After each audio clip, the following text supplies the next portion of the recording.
우리가 세상을 살아가면서 내가 정말 사랑하는 사람의 마음을 아프게 하고 싶지 않아요. 그가 바라는 대로 살고 싶어요. 그래서 내가 아프고 희생된다고 할지라도 그 사람을 위해서 살아가는 것, 그것은 손해가 아니라 기쁨이지 않습니까? 그래서 누군가를 위해서 희생하고 그의 뜻대로 한다는 것도 내가 사랑하는 사람이라면 기꺼이 그렇게 한다는 거죠. 그것이 행복이기 때문입니다. 하느님의 계명도 억지로 하는 것이 아니라 하느님을 알고 싶어서 그분을 너무나 사랑하니까 그분 없이는 살아갈 수 없으니까 세상 모든 사람들이 나를 외면한다고 할지라도 하느님께 나와 함께 하시면 나는 살아갈 수 있으니까 하느님께서 나와 함께 하기만 하시면 죽음의 골짜기라도 나는 기꺼이 갈 수 있으니까 기본적으로 그분을 신뢰하기 때문에 내 뜻이 아니라 하느님의 뜻대로 지금을 살아가는 거죠. 하느님께서 세상에 오셨습니다. 이제 하느님께서 인간에게 직접 오신 거죠. 인간은 하느님을 만날 수 있었죠. 바로 예수님을 통해서 사람이 되셔서 세상에 오신 분이 바로 예수님이십니다. 그분의 말씀은 하느님의 말씀이요, 그분의 모습은 하느님의 모습이었다는 거죠. 어떤 모습? 인간을 너무나 사랑하시는 모습, 돌아오기를 바라시는 모습, 인간을 치유하고 생기를 채워주시는 모습, 이것이 하느님의 모습이었다는 겁니다. 예수님은 기적을 일으켜서 인간을 도와주십니다. 회복시키십니다. 그런데 한 가지를 요구하시죠. 너의 믿음이 너를 구원하였다. 최선을 다하는 것이 바로 믿음이라는 겁니다. 나병 환자는 사람들 사이에 나서면 안 돼요. 돌에 맞아 죽습니다. 그러나 그는 예수님만 보고 그렇게 했다는 겁니다. 신앙이라는 것은 나의 심장을 하느님께 드린다는 라틴어 말처럼 내가 할 수 있는 최선을 다해서 그분께 나아가는 거다. 나이가 많거나 배움이 짧거나 그런 거 의미 없어요. 하느님을 알고자 지금 최선을 다하는 것, 그분의 말씀을 듣고 되새기고 그렇게 살아가는 것, 이것이 신앙입니다. 몸만 성당에 왔다고 해서 믿음이 있는 것이 아니라 마음으로 하느님의 말씀을 듣고 그것이 나를 살리는 말씀이니까 실천해야지 하면서 깨어있는 마음으로 살아가는 것이 바로 참된 신앙인의 자세라는 거죠. 그래서 하느님의 말씀을 인간의 말이 아니라 하느님의 말씀으로 듣는 겁니다. 인간의 말은 듣고 안 해도 돼요. 그러나 하느님의 말씀은 나에게 생명을 주시는 말씀, 이 말씀을 무조건 따라야 되겠다 하면서 최선을 다하는 것이 믿음이다. 그래서 중요한 것이 듣는 마음인 거죠. 미사 때도 듣는 마음으로 듣고, 말씀을 묵상할 때도 듣는 마음으로 듣고, 기도할 때도 마찬가지입니다. 그리고 삶을 살아갈 때도 내 뜻이 아니라 하나님의 뜻대로 생각과 마음과 힘을 죽을 때까지 최선을 다해서 살아가는 거죠.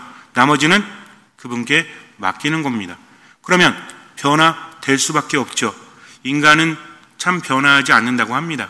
그러나 하느님께 모든 것을 맡긴 사람은 변화되어질 수밖에 없는 겁니다. 왜? 인간에겐 불가능하지만 하느님께는 모든 것이 가능하기 때문에. 그래서 하느님을 신뢰하고 그분의 말씀을 마음으로 듣고 그것을 실천하기 위해서 최선을 다하는 것, 언제까지? 죽을 때까지. 그것이 바로 믿음이고, 이런 믿음이 기적을 일으키는 겁니다. 하느님을 신뢰하기 때문에 그렇게 살아가는 거죠. 잠시 한 가지 이야기를 듣도록 하겠습니다. 눈 감고 들으셔도 돼요. 주무셔도 되고 어쨌든 듣기만 하세요. 옛날 이스라엘에 큰 부자가 있었는데 그에게는 애지중지하는 외아들이 하나 있었다. 그는 하나뿐인 아들이 양질의 교육을 받기를 원했기에 먼 고장에 있는 이름난 스승에게 아들을 유학 보냈다. 그런데 아들이 유학 중에 있을 때 부자가 갑자기 죽고 말았다. 비보를 들은 아들은 매우 슬퍼하며 집으로 돌아와 아버지의 장례를 치렀다. 그런데 장례를 마친 그에게 매우 충격적인 소식이 전해졌다. 그것은 아버지의 유언이었는데 그 내용은 다음과 같았다. 나의 모든 재산은 나의 집사에게 물려준다. 그리고 나의 하나뿐인 아들에게는 나의 소유물 가운데 하나를 선택할 수 있는 권한을 준다. 이것은 랍비 앞에서 공중하는 것으로 그 누구도 그 내용을 바꿀 수 없다. 아들은 도저히 믿을 수가 없었다. 자신을 그토록 사랑했던 아버지가 어떻게 그럴 수 있단 말인가? 어릴 때부터 아버지의 말을 거역한 적이 한 번도 없었다.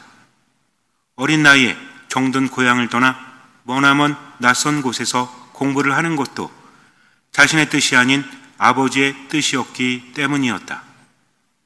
그토록 아버지에게 순종하며 살아왔건만 그 결과가 너무 참혹하고 암담했다. 아니, 설사 순종적이지 않았다고 하더라도 어찌 하나뿐인 아들에게 아버지가 이럴 수 있단 말인가? 돌아가신 아버지에 대한 슬픔도 컸지만 그런 유언을 한 아버지에 대한 섭섭함과 야속함에 너무나 억울하고 화가 나 제대로 먹을 수도 잠을 잘 수도 없었다. 그러던 어느 날 라피가 그를 불렀다. 사실 라피도 보고 싶지 않았다. 한 마을에 살면서 어릴 때부터 자신을 매우 귀여워했던 라피가 아버지의 유언을 듣고도 왜 말리지 않았는가? 라피에 대한 반감도 매우 컸지만 그 이유나 들어보자는 마음으로 라피를 찾아갔다. 라피를 마주한 그는 구태여 자신의 감정을 숨기지 않았다. 그의 표정에는 섭섭함과 야속함과 분노가 그대로 드러나고 있었다. 그런 그를 말없이 한참 동안 바라보던 라피가 조용히 입을 떼었다. 무엇이 그리 화가 나느냐? 기가 막혔다. 정말 몰라서 묻는 건가? 그가 격양된 목소리로 말했다. 정말 몰라서 물으십니까? 그런 유언을 한 아버지나 그것을 말리지 않으신 라피님이나 저는 도저히 이해할 수 없습니다. 씩씩거리며 말하는 그를 라피는 한동안 말없이 바라보더니 작게 미소 지으며 입을 열었다. 아버지의 유언 내용에 그리 화가 나느냐?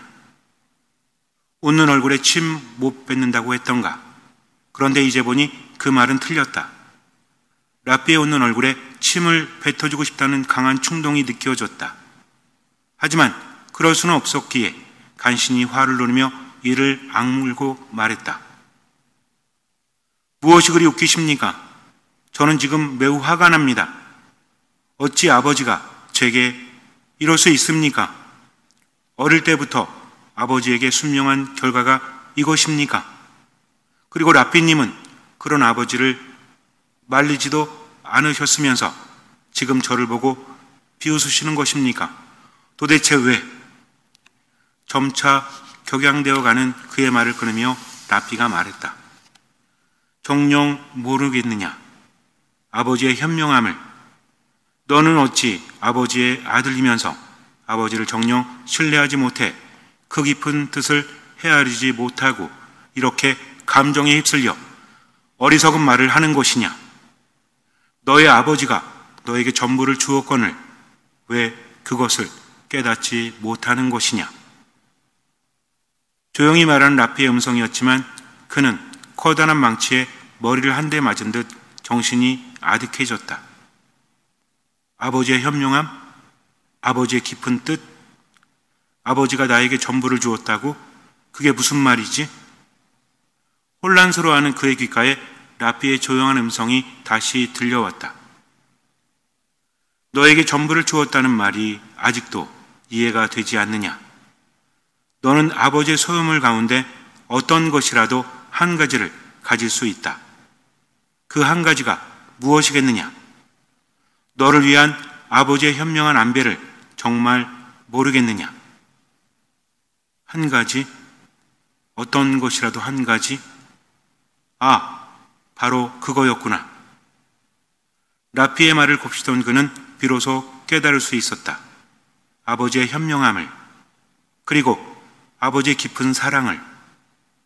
만일 아버지가 자신에게 모든 재산을 넘겨주었다면 어떻게 되었을까? 아버지는 그리 많은 나이가 아님에도 갑자기 예상하지 못한 죽음을 맞이했다. 하나뿐인 아들에게 유산을 물려줄 제대로 된 준비를 하지 못한 상태다. 하나뿐인 아들은 어린데다 먼 곳에서 유학 중이다. 자신 말고는 재산에 대한 모든 것을 아는 사람은 집사뿐이다. 그런 상태에서 아들에게 모든 재산을 물려준다고 하면 집사가 어떤 행동을 하게 될까? 아무도 장담할 수 없다. 다급한 상황에서 아들을 위한 최선의 배려를 하고자 안간힘을 써서 지혜로운 결정을 내렸다. 그리고 그 깊은 뜻을 아들이 알아줄 것을 바랄 뿐이었다. 그런데 만일 아들이 그것을 알아채지 못할 것을 대비해서 라비에게 부탁을 해둔 것이었다. 들으시면서 어떤 생각을 하셨습니까? 아버지의 뜻을 아들이 알지 못했다. 왜 그런 걸까요? 감정에 휘둘렸기 때문이죠. 우리가 그 아들을 욕할 수 있을까요? 부모의 뜻을 자식이 얼마나 압니까? 자식은 부모에게 받기만 하니까 어때요? 안 주면 섭섭한 거죠. 감정에 휘둘립니다. 그래서 자식을 안 보겠다는 부모도 가끔 있지만 자식이 부모를 안 보는 경우도 있죠. 왜? 섭섭하니까, 안 주니까. 그런데 정말 참된 자식이라면 부모의 뜻을 헤아릴 수 있어야죠. 그렇지 않습니까? 호랑이는 죽어서 가죽을 남기고 사람은 죽어서 이름을 남긴다라고 하죠. 그런데 그 이름을 이어받을 존재는 누굽니까? 자식들이죠. 자식은 부모에게 뭘 배워요? 살아가는 법을 배웁니다. 그래서 유대인들은 돈을 물려주지 말고 돈을 버는 법을 알려주어라. 살아가는 법을 알려주어라. 라고 교육한다고 하지 않습니까? 그래서 자녀 교육이라는 것은 단순히 학교에 보내고 경제적으로 뭔가를 지원해 주는 것이 아니라 부모의 삶을 이어가게 정신을 심어줘야 한다는 겁니다. 근데 안타깝게도 요즘 우리나라에서는 이게 잘 안 돼요.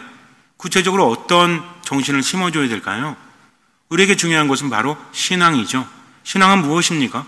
하느님께 모든 것을 맡기고 지금을 살아가는 거죠. 아무리 힘들고 괴롭다고 할지라도 하느님께 맡기고 최선을 다한다면 그 안에서 길이 보이게 마련이죠. 그런데 그것을 주지 못합니다. 왜? 내가 신앙을 잘 모르니까. 그래서 신앙이 뭔지를 내가 알아야 되는데 하느님과의 관계 안에서 하느님은 나를 나보다 더 잘하시고 나를 나보다 더 사랑하십니다. 그래서 많은 것을 주시죠. 근데 중요한 건 뭐냐면 믿음을 요구하신다는 겁니다. 그냥 주시면 안 되나요? 안 됩니다. 왜냐하면 그냥 주셨을 때 그것이 독이 될지 복이 될지는 아무도 알지 못하기 때문이죠. 하느님께서는 내가 이것을 너에게 준다. 그런데 네가 그것을 받을 자격이 되었으면 좋겠다. 끊임없이 말씀하시는 겁니다. 세상이 얼마나 복잡해요. 그런 복잡한 세상에서 하느님께서는 우리가 지혜를 갖기를 바라신다는 거죠. 참된 지혜는 하느님께로부터 옵니다. 그리고 하느님을 신뢰할 때 그 지혜를 실천하며 살아갈 수 있다는 거죠. 그냥 아는 것은 지혜가 아닙니다. 지식은 그냥 아는 거죠. 지식이 지혜가 되려면 어떻게 해야 돼요? 그 지식을 활용해서 세상을 살아가야 합니다. 열매를 맺어야 한다는 거죠. 그러기 위해서는 우리가 하느님께 집중해야 돼요. 여러분들이 나이가 많다고 또 저는 많이 배우지 못해서 제가 이런 얘기 하지 말라고 그랬죠. 하느님 안에서는 이것이 마지막 말씀이다. 내 마음에 품고 살아가야 되겠다 하면서 실천해야만, 뭘 걸어야만? 목숨을 걸어야만. 목숨을 걸고 어떻게 사는 거예요? 그분의 뜻대로. 근데 목숨을 걸고 그분의 뜻대로 사는 것이 누구를 위한 것입니까? 하느님을 위한 거예요? 내가 그렇게 산다고 할지라도 하느님께 무슨 도움이 되죠?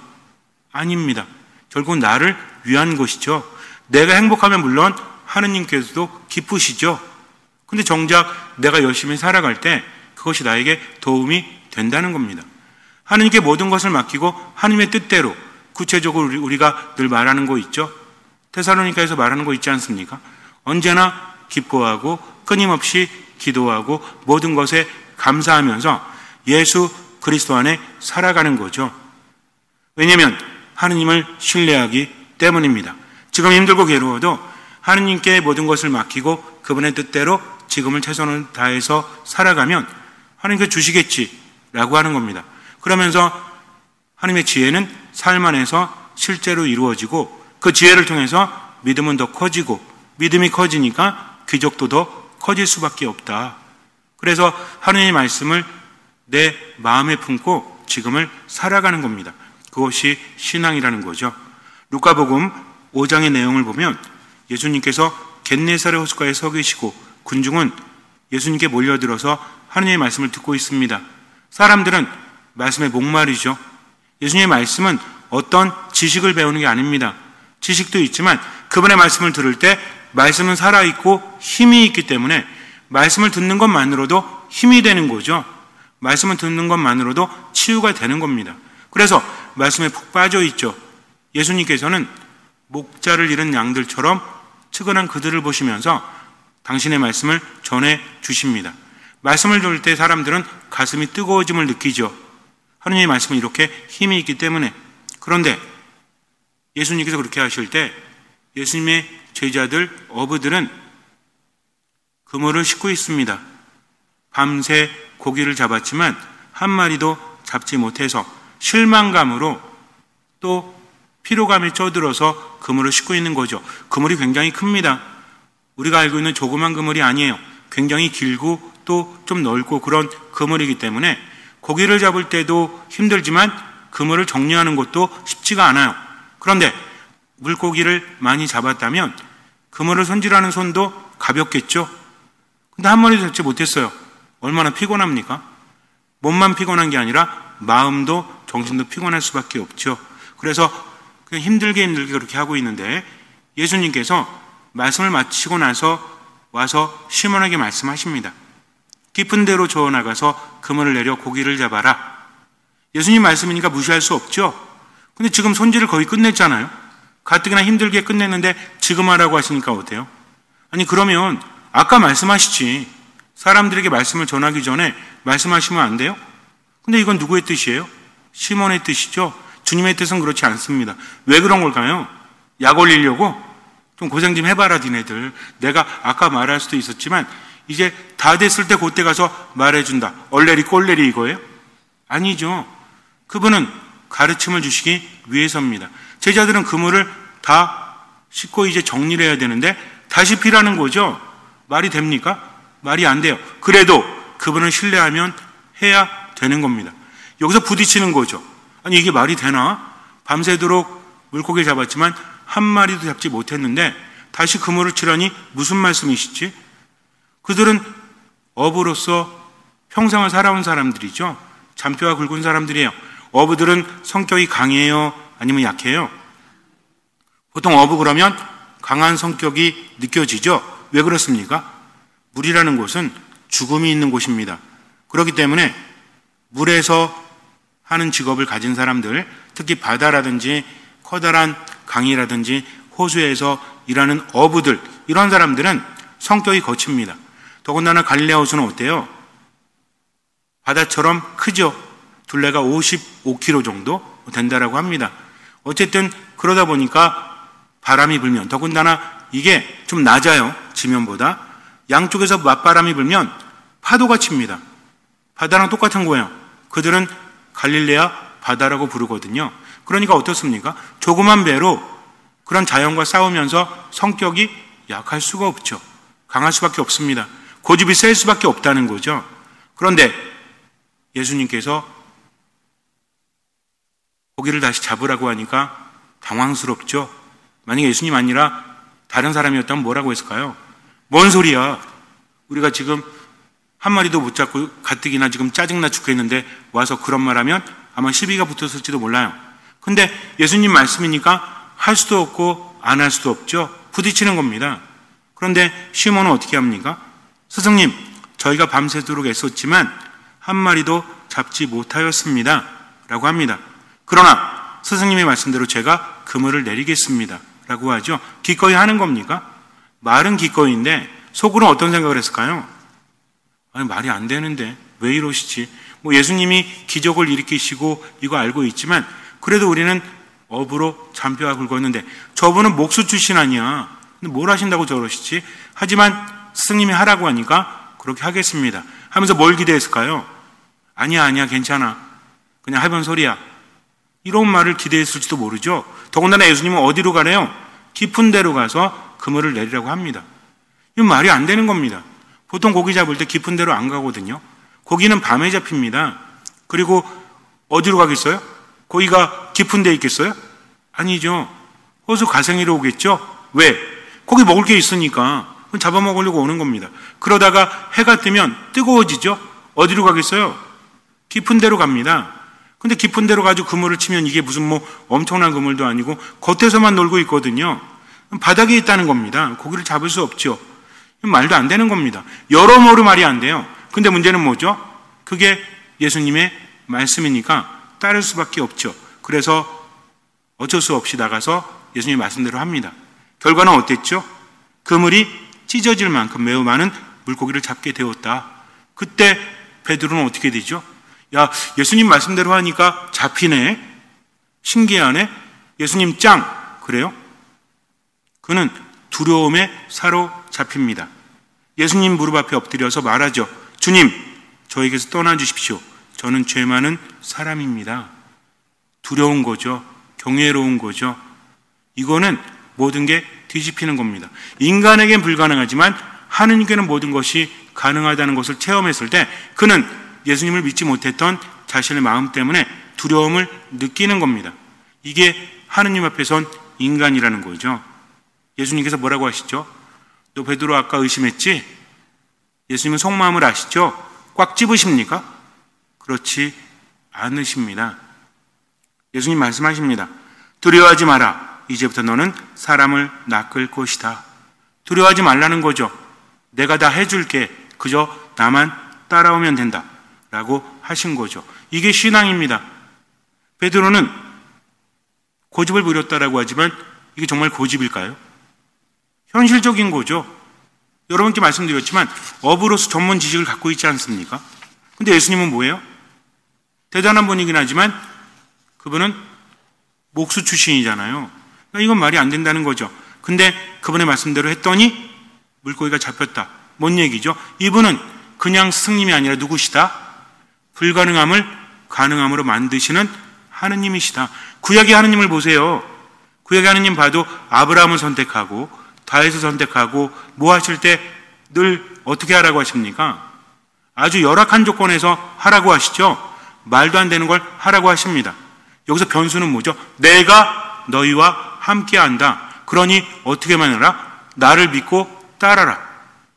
그때 하느님을 믿고 따른 사람들은 은총을 체험합니다.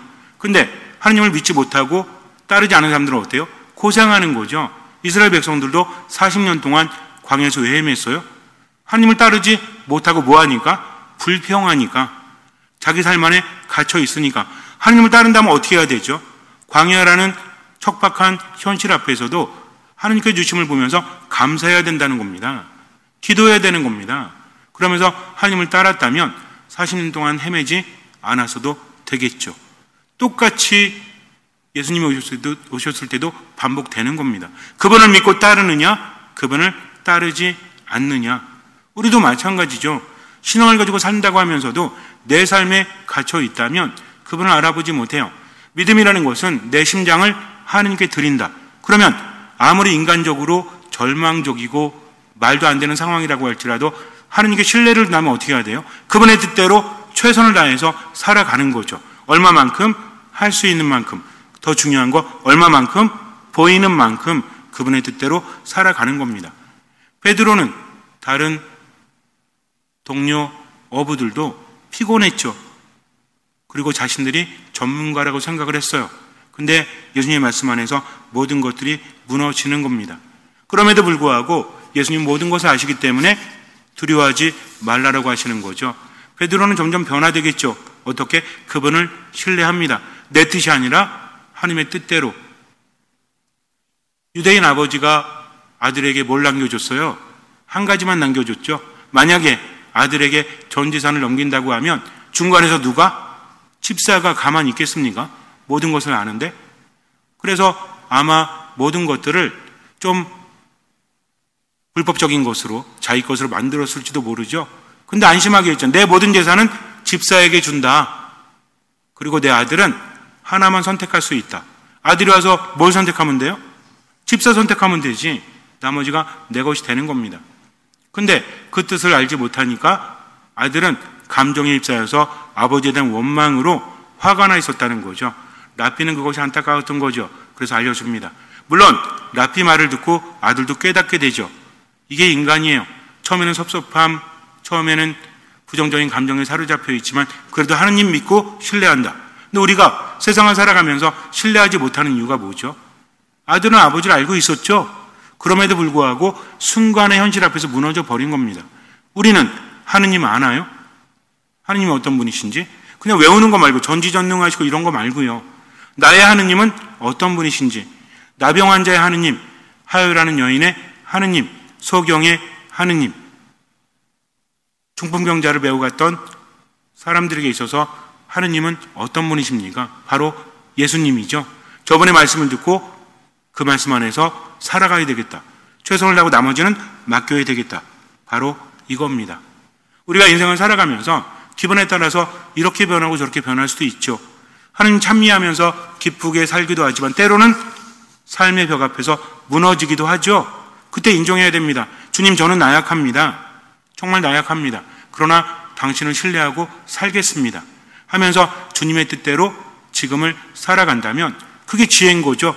처음에는 안 보이지만 보이는 만큼을 갔더니 뭐가 있더라? 길이 있더라. 제가 여러분에게 자주 말씀드리지만 할 수 있는 만큼 보이는 만큼에서 중요한 게 뭡니까? 할 수 있는 만큼 내 능력이죠. 근데 더 중요한 건 뭐다? 방향성이 있어야 된다. 그냥 내 마음대로 할 수 있는 만큼이 아니라 누구의 뜻대로? 주님의 뜻대로. 그분이 길을 놓으셨기 때문에 그 길을 보면서 지금 내게 보이는 만큼만 뭐를 따라서? 보이는 만큼 뭐를 따라서?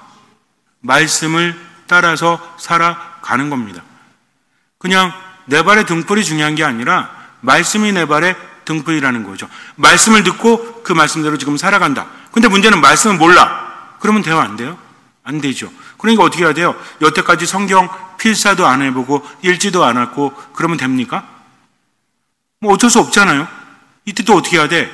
할 수 있는 만큼, 보이는 만큼. 매일매일 참여하면서 독서하고 복음만 읽고 묵상한다고 하면 그러면 말씀이 내 안에서 살아 움직이죠. 한 번 읽고 모르면 어떻게 해야 돼요? 2번 읽어야죠. 2번 읽고 모르면 3번 읽어야죠. 3번 읽고 모르면 4번 읽어야죠. 물론 매일매일 성당에 오셔서 우리 본당 신자분들 같은 경우 매일매일 성당에 오시죠. 대부분이. 근데 이 자체로 대단한 겁니다. 문제는 뭐예요? 타성해져 주면 안 된다는 거죠. 미사는 어떻게? 처음 미사인 것처럼, 유일한 미사인 것처럼, 마지막 미사인 것처럼. 미사 때 오기 전에 독서 몇 번 읽으세요? 한 번 읽고 기억 안 나면 2번 읽으세요. 2번 읽고 기억 안 나면 3번 읽으세요. 그럼 100번을 하세요, 그러면. 그러면 어느 순간에 어떻게 돼요? 오늘은 100번 하고 100번 못하지. 한 4번만 읽어도 남을걸요? 그러다가 이제는 한 번만 읽어도 마음속에 남게 됩니다. 왜? 말씀은 살았고 힘이 있으니까. 근데 안 하는 거야. 안 하니 어때요? 강론을 들으면서도 뭔 소리인지 몰라? 이렇게 세월이 지나면 어떻습니까? 제가 여러분께 말씀드렸잖아요. 최선을 다하는 습관은 사람은 살리지만 그렇지 않으면 안 된다. 이 정도면 됐지라고 생각하지 마라. 나는 맨날 성당에 나오니까 괜찮겠지? 그건 누구 생각이에요? 자기 생각이죠. 어떤 임금이 혼인잔치를 벌였는데 초대받는 사람들이 오지를 않습니다. 그러다가 몇 번이나 2번이나 가서 얘기했는데도 안 오죠? 이건 말이 안 되는 거죠. 혼인잔치는 되게 중요한데 더군다나 임금의 아들이 혼인잔치인데 안 옵니다. 그래서 이제 임금은 길거리에 나가서 아무나 데려와라. 선인이나 악인이나 할 것 없이 모두 데려오라고 하죠. 바글바글 됩니다. 혼인잔치가 이루어졌죠. 근데 문제는 한 사람이 예복을 입지 않았어요. 임금이 가서 말하죠. 친구여, 자네는 왜 예복을 입지 않았는가? 그러나 아무 말도 못합니다. 이게 사실은 굉장히 난해한 부분이거든요. 이 의미가 뭘까? 성경 주석학자들은 엄청나게 노력을 합니다. 저는 이렇게 생각을 해요. 여기서 중요한 건 뭐냐면 있는 거 안에 생각을 해야 되니까 없는 걸 상상할 수 없잖아요. 여기서 중요한 팩트는 뭐죠? 다른 사람들은 다 준비했는데 그만 준비하지 못했다. 이 사람들은 초대받은 사람들은 아니었죠. 처음부터 준비된 사람들은 아니었어요. 근데 어쨌든지 간에 아무나 데리고 왔는데 유독 이 사람만 준비하지 못했다는 것은 준비할 수 있는 기회가 있었다는 것이요. 두 번째는 무엇입니까? 그가 아무 말도 하지 못하고 쫓겨났다는 거죠. 제가 사실은 예복이 없어가지고요. 돈이 없어가지고 어쩔 수 없이 축하드리러 왔습니다. 죄송합니다. 라고 말을 못하죠. 왜? 그런 예복을 준비할 수 있었음에도 불구하고 준비하지 않았기 때문에 이겁니다. 우리는요. 성당에 와서 미사에 얼마나 온전히 참여합니까? 혼인잔치랑 똑같은 거잖아요. 천국의 잔치가 이 거룩한 미사잖아요. 그러니까 미사 때 어떻게 해야 돼? 듣는 마음으로 최선을 다하는 거죠. 그러면서 내 말씀에 그 뜻을 새기고 살아갈 때 내 삶은 바뀌는 겁니다.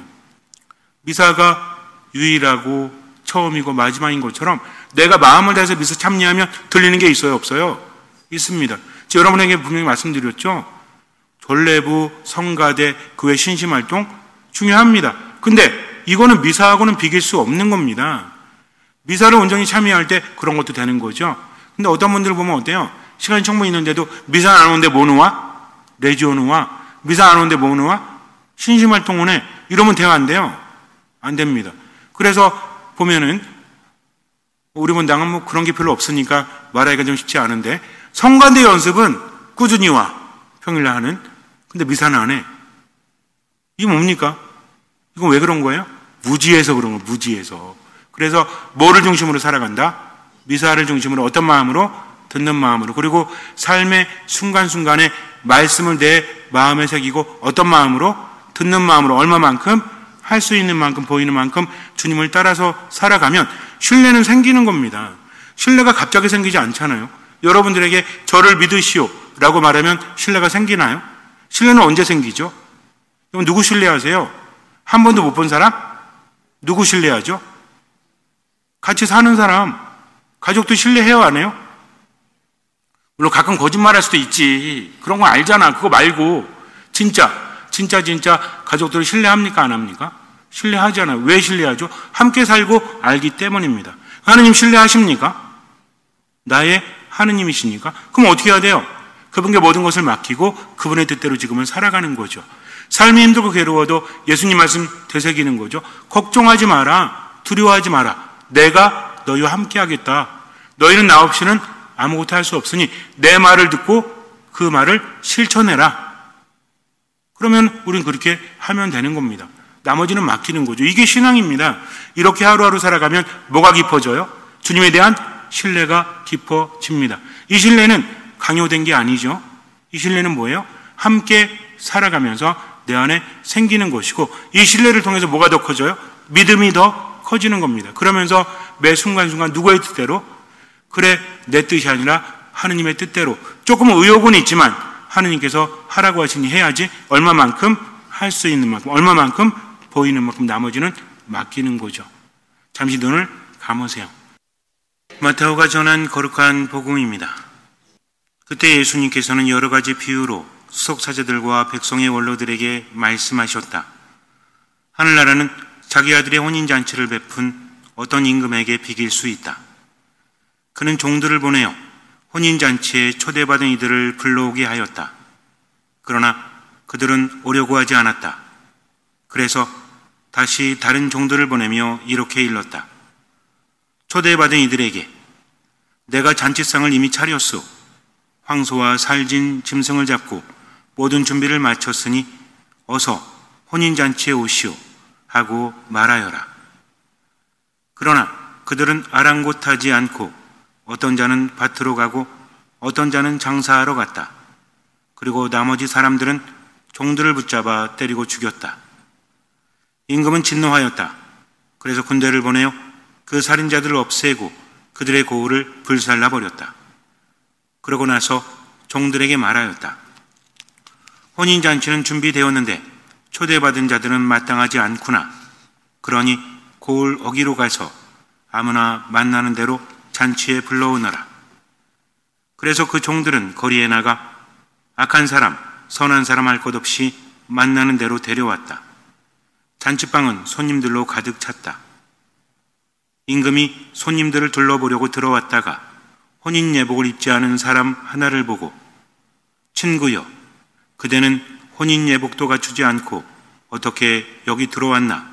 하고 물으니 그는 아무 말도 하지 못하였다. 그러자 임금이 하인들에게 말하였다. 이자의 손과 발을 묶어서 바깥 어둠 속으로 내던져 버려라. 거기에서 울며 이를 갈 곳이다. 사실 부르심을 받은 이들은 많지만 선택된 이들은 적다. 주님을 신뢰한다면 나의 심장을 하느님께 드리는 믿음이 뭔지 알아야 합니다. 믿음이라는 것은 하나님의 뜻대로 지금을 살아가는 거죠. 구체적으로 말씀드립니다. 내 생각을 하느님께로, 내 기분을 하느님께로, 살아가는 힘을 하느님께로, 죽을 때까지 할 수 있는 만큼, 보이는 만큼 최선을 다하고 남은 주님께 맡깁니다. 주님의 뜻대로 예수 그리스도 안에서 언제나 기뻐하며 사는 겁니다. 하느님 때문에 끊임없이 기도하며 사는 겁니다. 하느님 때문에 모든 것에 감사하며 사는 겁니다. 하느님 때문에 나머지는 모두 그분께 맡깁니다. 주님께서는 그 믿음을 보시고 우리 삶에 놀라운 기적을 일으켜 주실 것입니다. 아멘.